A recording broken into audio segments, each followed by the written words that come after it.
Hello મિત્રો, સ્વાગત છે તમારું અમારી ચેનલ પૂજાગી રસોઈમાં। આજે આપણે બનાવીશું ખૂબ જ ટેસ્ટી ગરમા ગરમ રગડા ભેળ, જેને બનાવવી ખૂબ જ સરળ છે। જો તમે ક્યારેય પણ રગડા ભેળ ન ખાધી હોય તો તમે એકવાર જો હું બનાવું તે રીતે બનાવી લેજો। ખાવાની ખૂબ મજા આવશે।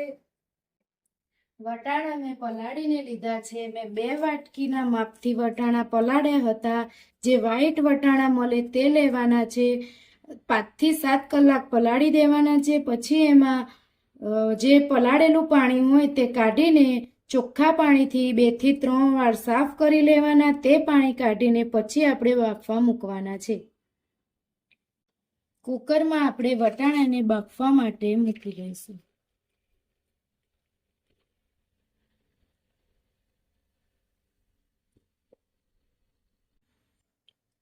વટાણા આપણે લઈ લીધા છે। હવે આપણે 2 બટેકા લઈ લઈશું, જે આ રીતે છાલ કાઢીને મોટા ટુકડા કરીને વટાણા બાફતી વખતે તેમાં નાખવાના।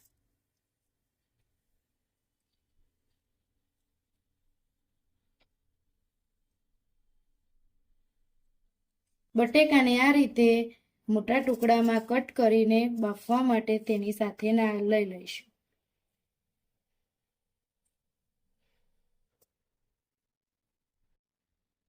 2 બટેકા મેં આખા વટાણા સાથે મૂકી દીધા છે, જે આપણે ભેળ બનાવવા માટે પાછળથી લઈશું। એમાં મેં વટાણા બટેકા ડૂબે તેટલું પાણી લઈ લેવાનું। એમાં અડધી ચમચી હળદર નાખી દઈશું। અડધી ચમચી મીઠું નાખી દઈશું। એને મિક્સ કરીને બાફવા મૂકી દઈશું। 10 થી 15 મિનિટમાં બફાઈ જશે વટાણા બટેકા। વટાણા બફાઈ ગયા છે તે આપણે ચેક કરી લઈશું।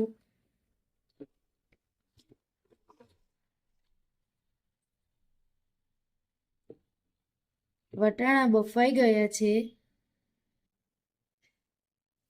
કઢાઈને આપણે ગેસ ઉપર પહેલેથી ગરમ થવા મૂકી દીધી છે। હવે આપણે એમાં 2 પાવડા તેલ નાખીશું।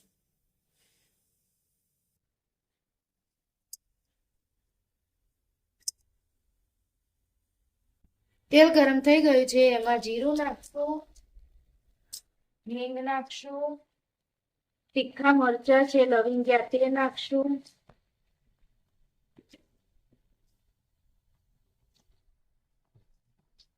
બે મિનિટ સાતરીશું એટલે એની ફ્લેવર સરસ સારી તીખા।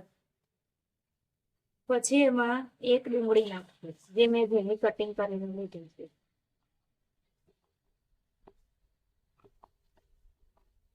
ડુંગળીને ત્યાં સુધી સાતરીશું જ્યાં સુધી તેનો કલર ચેન્જ ના થાય।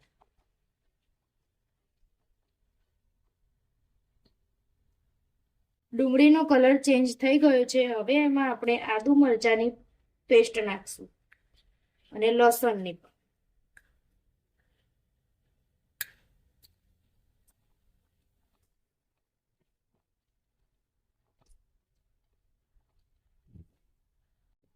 હવે એમાં આપણે 1 ટામેટું કટિંગ કરેલું નાખીશું।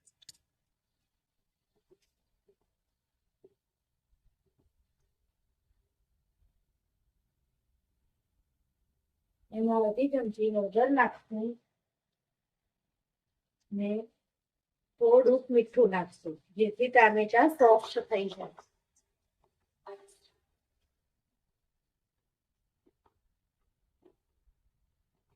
હવે આને 2 મિનિટ ચડવા દઈએ। ટામેટા ચડીને તૈયાર થઈ ગયા છે। આ રીતે ચમચાની મદદથી મેશ કરી લઈશું।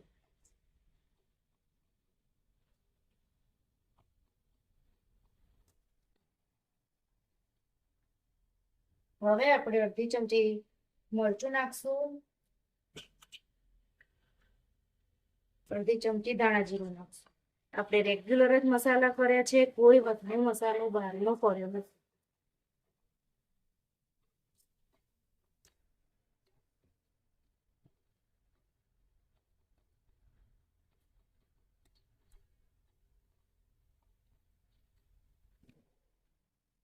હવે એમાં આપણે નાખીશું રગડું।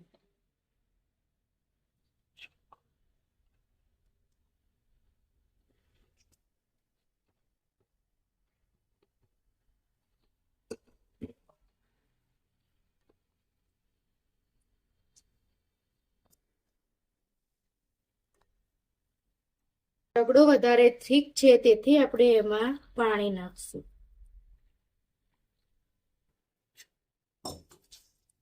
રગડો આપણો વધારે થીક નથી રાખવાનું, રગડો પતલો રાખવાનો છે જેથી આપણે રગડા ચાટ બનાવવામાં સારું પડે. આપણે જે બટેકાને ટુકડા કરીને નાખ્યા હતા તે આપણે મેશરની મદદથી મેશ કરી લઈશું. વધારે મેશ નથી કરવાના, હાથ કચરા રાખવાના છે.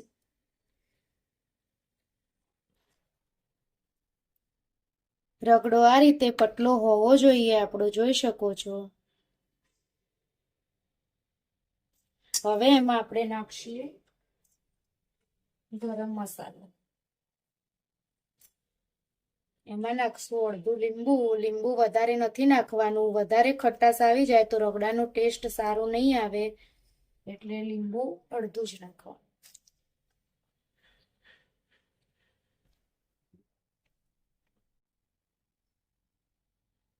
હવે આપણે એમાં નાખશું ધાણ.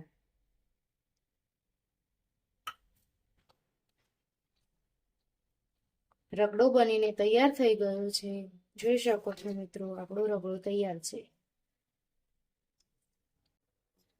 એમાં આપણે મમરા અને ચવાણું મિક્સ કરી લીધું છે તે નાખીશું. એક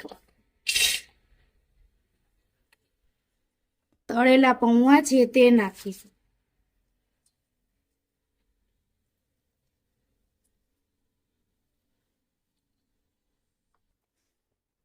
એમાં સેવ નાખીશું.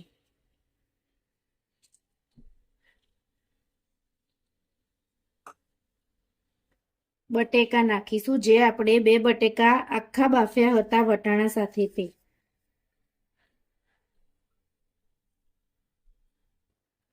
એમાં આપણે નાખીશું ડુંગળી.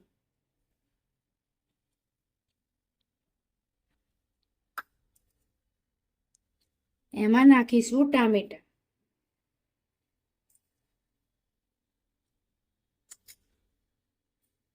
એમાં નાખશું ધાણા.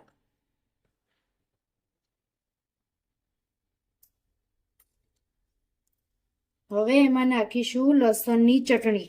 જે લસણ, આ ચટણી મેં લસણ અને લાલ મરચું અને મીઠું નાખીને પીસી લીધી હતી તે ચટણી નાખીશું.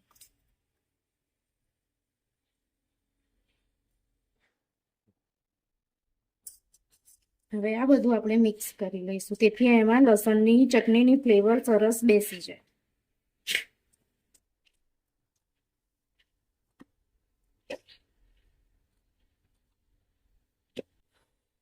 ડીશમાં આપણે હવે સર્વ કરશું. એમાં નાખશું જે આપણે ચવાણું ને બધું મિક્સ કરીને તૈયાર કર્યું હતું તે નાખીશું.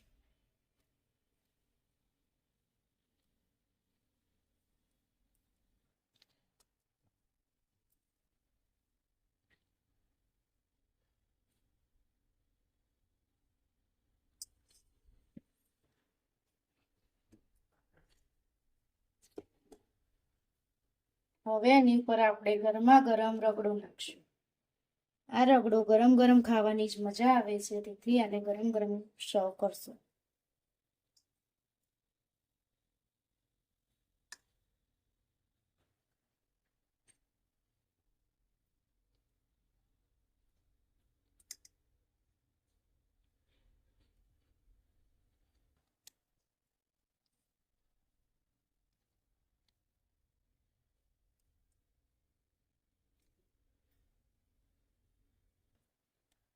હવે એમાં આપણે નાખીશું ચટણી, લસણ.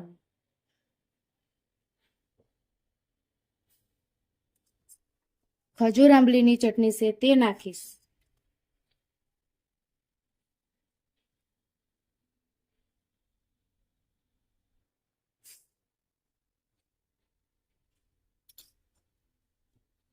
કોથમીરની ચટણી નાખીશું.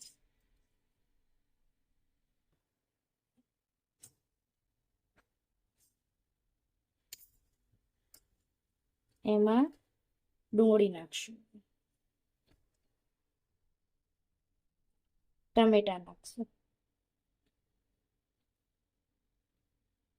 એમાં મસાલા સિંગ નાખશું. એની ફ્લેવર બહુ જ સરસ આવે છે મસાલા સિંગ નાખવાથી. એમાં હવે નાખશું દાળ. એમાં નાખશું હવે ઝીણી સેવ.